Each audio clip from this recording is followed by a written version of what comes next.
The Galaxy Z Fold 8 is getting a lot of stick for these two things back here, their cameras. But are they really that bad? Welcome back to SamMobile TV, you're here with Daniel.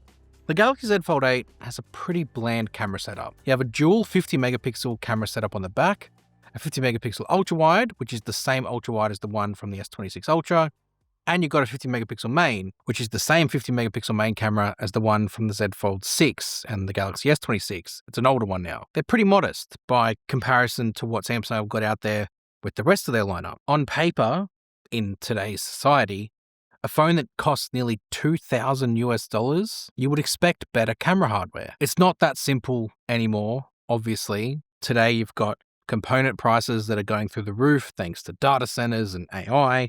And it's just all becoming a bit of a mess. So brands are becoming a bit more conservative with their components and making sure the prices can stay as low as possible. And you've got the fact that this phone already folds in half, which already commands an extra premium. But just because the cameras aren't a wow factor when it comes to numbers, doesn't mean they don't have capabilities. I want to start with the software on here first. Because of the Snapdragon 8 Elite Gen 5 for Galaxy, it's got some pretty powerful capabilities. Firstly, the new one that's been added thanks to that chip is the APV codec. It means you can capture lossless video using this codec, and with the addition of log video recording as well, you can pair the two together to get not only that lossless detail, but also better dynamic range that you can color correct later. For example, this is an APV codec video shot on the Z Fold 8 using rear cam selfie or the cover screen preview, and I've got the APV filming in log. I'm also going to put a LUT over the top and also edit it with audio eraser so you can really get the full picture as to how powerful of a feature this actually is and how it can enhance the usability of this phone. Samsung have also included some really nice features when it comes to video alongside that. They've added and expanded their dual recording feature. Inside the toggle, you've got a new way that you can capture side by side, where you can actually record from the selfie and the rear camera in a vertical or horizontal landscape format with 16:9 or 9:16. And you can save them as separate videos too, so you can capture both the moment and the actual reaction at the same time in the format that's native to things like YouTube or vertical on Shorts for TikTok, for example. They're all things that aren't really specific to the hardware of this form factor. And this is where I think the best part about it is when the hardware and the software kind of marry up together. The Fold 8, especially with this new wider form factor when it's open in particular, takes advantage of the space really well with features like capture view. When you press the toggle, this is where you can have the viewing side on the right and you can see it fills 2/3 of the display.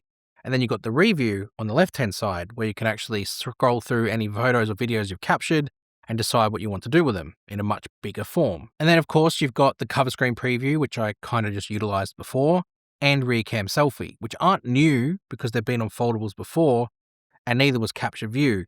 But I think this particular device with the wider aspect, both on the inner display and the cover screen, really utilized that cover screen preview and rear cam selfie nicely because you do get a much bigger preview. There is a little bit of awkwardness with how far away the cameras are from the screen, but that's just unavoidable because of the wider nature of it. But just because the form factor and the software do marry up nicely, there are 3 pitfalls that I'd like to talk about overall with the camera system on the Z Fold 8. The first one is very, very niche, and I have covered it before. It's when you have the Fold open in widescreen view and the camera's on, it actually is taking a portrait orientation photo. And then when you rotate the phone into portrait orientation with it open, it'll be capturing in landscape. It's a bit mind-melting, it's a bit of trickery. It's just down to the fact that the orientation of the cameras and how they're positioned, and then in relation to when they're open, how it performs. It's just something you have to get used to, but most people will take photos with the phone closed. Don't see it being too big of an issue, to be honest. The second one, again, covered this as well, no flex mode. The fact that this is a foldable form factor with that 16:10 aspect ratio in half the display, that would have made flex mode unbeatable.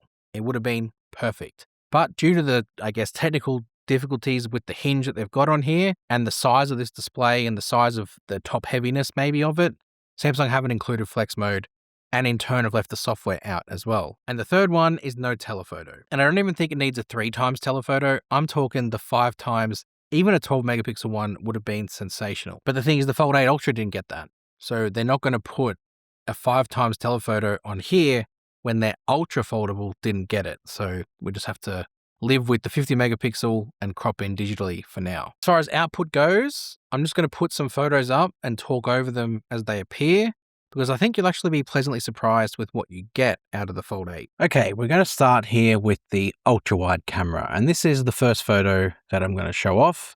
As you can see, it's actually got really good dynamic range in between the tree areas and the bright areas, and the shadow areas also have been lifted. Like the processing is working to brighten things up with the ultra-wide camera. The great thing with the ultra-wide camera too is because it's 50 megapixel, it means it can get the 24 megapixel option from Samsung's camera assistant. As you can see, it definitely brings out lots of detail, and the macro capabilities of it too mean you can get closer to things and get that detail from there too. This shot here was very difficult to shoot into because you've got the sun in the backlight, which is quite heavy, and you've also got the fact that the trees are reflecting and absorbing a lot of that sunlight, which makes it really, really difficult. I went in closer with the ultra-wide camera to check out the macro capabilities, and as you can see, it does a really good job at capturing that close-up detail, and it's also preserved the dynamic range of the scene too, with everything going on around it. I really, really like this shot. And then just a couple more with the ultra-wide camera here. This one was really clean and really aesthetically pleasing. This ultra-wide camera has done a great job with this photo. As it's done here too, it's a really tricky scene with lots of contrast, lots of shadows, but it's really done a great job at lifting the whole thing. Switching now to the 1x camera. And what you can actually notice is that it's pretty much similar in this shot and what the ultra-wide one was. It does look a little bit maybe more detailed, and there's a little bit more depth to it thanks to the larger sensor. But I also really like the colors and how it's brought everything out true to life. Again, the 24 megapixel option preserves the detail of the shot, but also the larger sensor means that you do get that depth of field a bit shallower than what you would get on the ultra-wide camera. It also does a really good job at preserving dynamic range, and as you can see, everything is balanced and in the shot and looks really nice. Because there is no telephoto, I wanted to test the crop capabilities, and at 2x, it looks pretty much the same as it would from a 1x.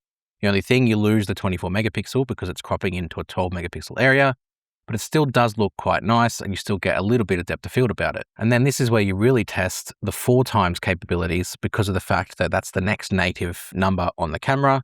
And again, in this sort of lighting condition, it does a decent enough job at preserving the detail and bringing out all the colors and the vibrancy of the scene. And the max it can go is 10, and as you can see from that, it looks okay, but it's not something you'd write home about. And then tried some other things like food, and I really like how it's brought out a lot of the color and the vibrancy of the sweet potato and the burrata and the prosciutto on the sandwich. Looks really, really clean, and the depth of field again is brought out from that larger sensor. Then switching over to taking photos of my kids. And as you can see, this is a bit of a lower light indoor scene, and the f1.8 aperture and the slightly larger sensor over the ultra wide does a really good job at bringing the light, and again, that natural bokeh effect is sort of in effect in the background. These were shot at 12 megapixel because I forgot to put on 24 at the time, and you can see though it's still quite detailed and it's still natural enough, even though the lighting condition isn't ideal. It was then time to switch to the selfie camera, and I started with the cover screen selfie camera, which is a 10 megapixel selfie camera, and it does okay, details there, colors there, the background doesn't look great, dynamic range isn't the strongest, but it's decent enough. Then I went to the inner selfie camera, and this is probably the worst one on the phone.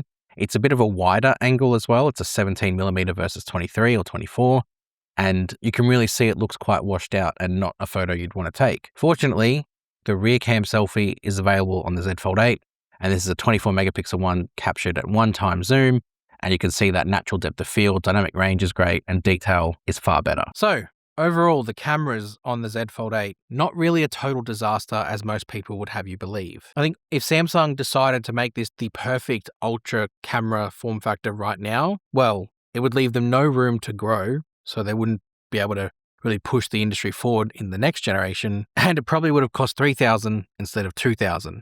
So there's that to consider as well. And Samsung are also very conscious of taking away sales from their own product pool, and the S26 Ultra being their top-tier camera smartphone, they don't want to draw sales away from that as well. So every product kind of has its place, and this kind of sits in the lineup not really as a camera option, more as a productivity entertainment option. But the cameras are capable, and if you can put up with the output that you get a different software experience than a regular smartphone is willing to give you. Something to consider for sure. Hit subscribe to SamMobile TV. Still got all the other products still on their way, so don't forget we'll be covering those. Go check us out on our website for extended coverage of Samsung Mobile. Go find us on our socials, and I'll see you guys next time. Thanks.